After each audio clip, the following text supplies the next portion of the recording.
बिस्मिल्लाहिर्रहमानिर्रहीम। अस्सलाम वालेकुम। अक्सर औक़ात दौरान ड्राइविंग जो है वो अगर कोई हादसा हो जाता है तो उस हादसे की सूरत में अगर किसी की वफ़ात हो जाती है, कोई आपसे टक्कर खाया और गिर गया और उसकी वफ़ात हो गई, अगर आप ड्राइविंग सीट पे बैठे थे, क्या ऐसी सूरत में आपको 302 का सामना करना पड़ेगा, सजाए मौत होगी, या कोई और आप पर जो शिक है, जो सेक्शन है वो लगेगा और कितनी सजा हो सकती है? और अगर इस हवाले से दीत अदा करनी पड़े तो आप कितनी देंगे?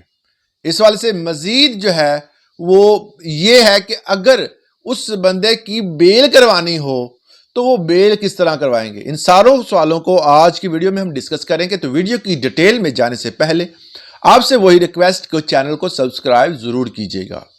पिछले दिनों कराची में एक वाकया हुआ कि लैंड क्रूजर से एक लड़की एक औरत को और उसके जो वालिद है उसको बिल्कुल जो है वो इस तरह जख्मी करती है कि उनकी जान चली जाती है। इसी तरह लाहौर में भी एक वाकया हुआ, एक बच्चा जो है वो लैंड क्रूजर चलाता है और 3-4 बंदों को रौंद के रख देता है और उनकी जान चली जाती है। और ये दोनों जो इंसिडेंट हुए लाहौर में और कराची में, ये मीडिया की जीनत बने। लोगों ने इस पर बहुत ज़्यादा सवाल उठाए और इनमें से सिर्फ एक जो लाहौर का वाकया जो हुआ वो बच्चा अभी भी जेल में है, मगर जो कराची इंसिडेंट हुआ उस औरत को अगले 2-3 दिन में रिहाई मिल गई, उसने दीत अदा कर दी।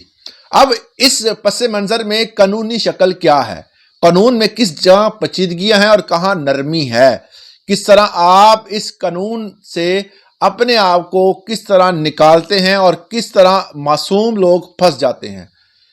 अरस्तु ने एक बात कही थी कि ये एक ऐसा जाल है कानून जिसमें बड़े मगरमच्छ जो है वो निकल जाते हैं और छोटे लोग जो होते हैं, छोटे किंकरे जो होते हैं, जो छोटे जानवर होते हैं, वो इसमें फंस जाते हैं।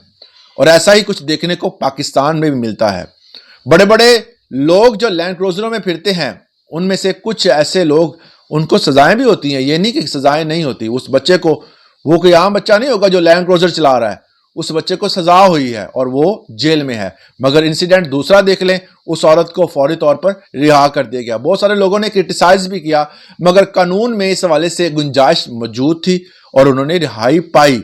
अब किस तरह ये सारा सिस्टम चलता है आपको मैं समझाने की कोशिश करूंगा कि एक ड्राइवर है और उसने अगर किसी बंदे को इस ठोकर लगाई है, जख्मी हुआ और उसकी वफात हो गई है, तो ऐसे बंदे के ऊपर जो सेक्शन लगेगा वो 302 का होगा। मगर उसने किसी बंदे को मर्डर कर दिया है बेसिकली। मगर यहां पर 302 की गुंजाइश तब खत्म हो जाती है जब उसका ड्राइविंग लाइसेंस उसके पास होता है।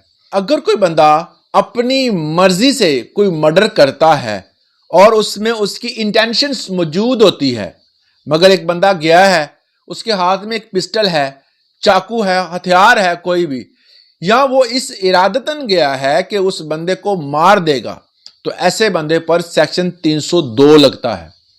मगर ऐसा बंदा जो खता तौर पर, मतलब वो अपने रास्ते जा रहा था, गाड़ी चला रहा है और गाड़ी से टक्कर हो जाती है, तो ऐसे बंदे पर कानून में ये गुंजाइश है, अगर उसका ड्राइविंग लाइसेंस बना हुआ है तो उसको 320 सेक्शन लगेगा। अब 320 सेक्शन क्या है? इस सेक्शन के मुताबिक अगर किसी बंदे की जान चली जाती है तो उसको 10 साल की सजा होती है। कानून में इस हवाले से गुंजाइश मौजूद है। अब 10 साल की जो सजा है, इसमें भी अक्सर औक़ात रिलीफ मिल जाता है अगर वो थोड़े बहुत अपने आप को एक बेहतर इंसान के तौर पर पेश करता है। दूसरी बात, तो यहां पर मामला आ जाता है दीत का। अब दीत क्या चीज है? दीत वो है कि अगर किसी बंदे का आपसे मर्डर हो गया है और वो खताई तौर पे हुआ है, आपने इंटेंशनली तौर पर नहीं किया, यहां किसी ने इंटेंशनली तौर पर भी किया है, बाद में ये तय हो गया है, लोग बैठे हैं वहां पर, अदालती तौर पर कार्रवाई हुई है और अदालती तौर पर यह बात सामने आई है कि जो बंदा जिसने खता की है, जिसने मर्डर किया है, ये कमिट किया है, उस बंदे ने कहा है कि जी मैं दीत अदा करने के लिए तैयार हूं, मतलब मैं उसके इवज पैसे दूंगा। जो इस्लामिक पॉइंट ऑफ व्यू से दीत की वैल्यू जो है वो 30,630 ग्राम सिल्वर के बराबर होती है। ये हर साल बदलती रहती है। इस साल जो है وہ تقریباً 67,57,902 روپے رکھی گئی ہے۔ اتنے پیسے اگر کسی بندے کی انٹینشنلی یا نان انٹینشنلی اگر کسی بندے کی وفات ہو جاتی ہے تو اس بندے کو جو اتنے پیسے آپ دینے کے بعد رہائی پا سکتے ہیں اسلامک پوائنٹ آف ویو کے ساتھ ہی۔ یہ عدالت میں بھی جمع ہو جاتا ہے، اس لیے اگر آپ معاف کرنا چاہیں تو وہ آپ کی اپنی مرضی ہے، مگر اتنے پیسے دیں گے، یہ دید کے عوض دیے جاتے ہیں، اور اس طرح دوسرا بندہ جو ہے وہ رہائی کا پروانہ اس کے نام پر ہو جاتا ہے۔ یہ تو ہے ایک دید کے حوالے سے کہ دید دینے کے بعد بندہ کوئی رہائی پا لیتا ہے۔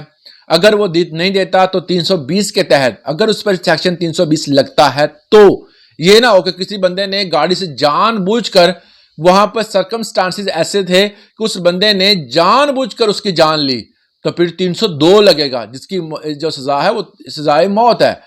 تو اس طرح جو ہے اگر وہ چیز ثابت ہوتی ہے تو اس کو سزا ہوگی، اگر وہ ثابت نہیں ہوتی تو 320 سیکشن لگے گا، جس کی جو ہے وہ سزا 10 سال کی قید ہے اور ساتھ جرمانہ بھی ہو سکتا ہے۔ تو یہ دونوں سیکشنز ہیں۔ اس حوالے سے ہائی کورٹ کا ایک فیصلہ بھی ہے، وہ آپ کو سنانا چاہتا ہوں کہ ہائی کورٹ کا ایک فیصلہ ہے کہ اگر لائسنس موجود ہو کسی بندے کے پاس، پھر یہ معاملہ ہو، مطلب کسی بندے کے پاس لائسنس موجود تھا، وہ ٹرین ہے اور وہ گاڑی چلا رہا ہے، پھر جو ہے وہ اس کے خطا ہو گئی ہے تو پھر 320 لگے گا۔ اگر یہ معاملہ ہوا ہے اور اس کے پاس لائسنس بھی تھا اور یہ بندہ ضمانت کا حقدار بھی ہوگا، یہ کلیئر کٹ ہے، یہ جو ہائی کورٹ کا فیصلہ بھی ہے۔ مگر اگر اس بندے کے پاس لائسنس نہیں ہے تو پھر معاملات اور ہوں گے، پھر اس بندے کو سزا ہوگی، ضمانت نہیں ہوگی۔ تو اس حوالے سے ضرور جو ہے یہ آگاہی کے لیے اس ویڈیو کو شیئر لازمی کیجیے گا۔ اگر کوئی بندہ بغیر لائسنس کے چلا رہا ہے تو اس کو تاکید کریں کہ لائسنس لازمی ہے، اپنے آپ کو ٹریننگ دیں اور لائسنس لیں۔